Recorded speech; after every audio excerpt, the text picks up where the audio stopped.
Alzheimer's. Ito ang sakit na gumugupo sa isip at katawan ni Tatay Bino.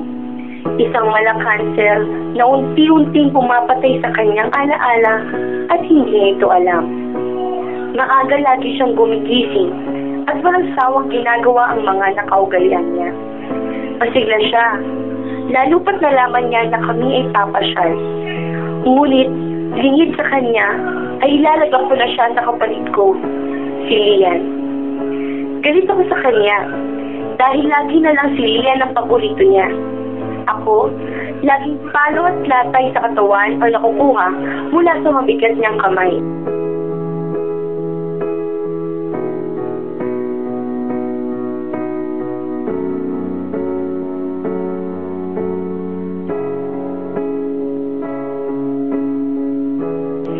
Ngayon, na isa na siyang palamunin, ay utang na loob na lamang ang nag-uugnay sa amin.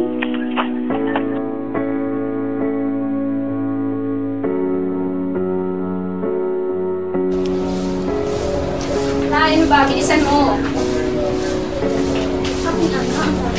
Bagal. Bilisan mo.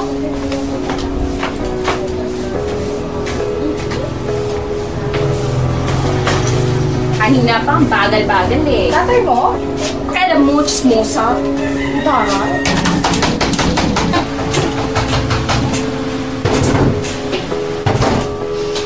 Diba ang tagal-tagal mo? Ang init-init. Lalo pas tatay. Siyempre, sino ba magbabantay dun sa kanya?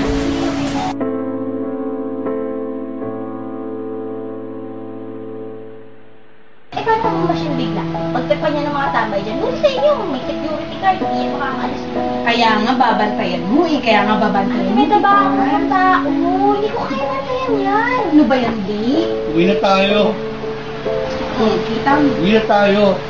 Lian, Ano ba? dito pa ako, Nandito tayo sa bahay ni Lian, hindi mo nakikita yun. Ayun si Lian, ayun, tingnan mo, ayun, no? Uwi na tayo. Ay, nako. Ano? Ito yung bag mo, dito ka na kay Lian, dito ka na sa paborito mong anak, nandun, no? Uwi na tayo, ayoko na. Uwi na tayo. Uwi na tayo na. Uwi na tayo. Ayan ka na naman eh. Ayan ka na naman sa pagkabaliw-baliwan mo eh. Kung hindi ka ba naman kasi tanga noon, hindi ka bobo, eh di sana hindi ka natanggal sa pagiging sales manager mo. Tingnan mo nga yung itsura mo, para kang tanga. Bobo kasi. Palibhasa, wala kang ginawa, kundi inutil ka. Lagi mo na lang kami sinasaktan. Yan ang alam mo ginagawa sa amin. Yan lang ang alam mo ginagawa. Wala kang pakialam sa aming mga anak mo. Hindi totoo.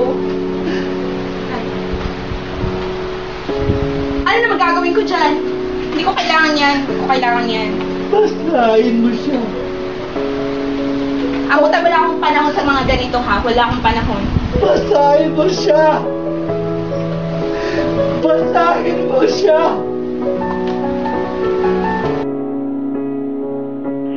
Sinabi sa akin ng doktor ang sakit ko nang bumisita ako ng mag-isa.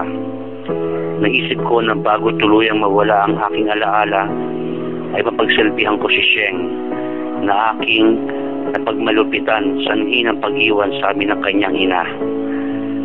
Kahit sa ganung bagay lamang ay maparamdam ko ang pagsisisi at paghingi ng tawad.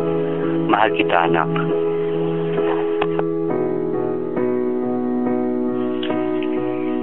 Naunawaan ko na ang bawat haplos ng basahan sa sahig, ang bawat bigat ng timba sa pag-iigib, ang bawat sebo na kumakapit sa pagbuhugas ng pinggan, at ang pagtanggap ng masakit na salita mula sa akin ay paghingi ng kapatawaran. Aarugain ko siya, hindi dahil sa kanyang karamdaman, kundi dahil siya ang aking ama.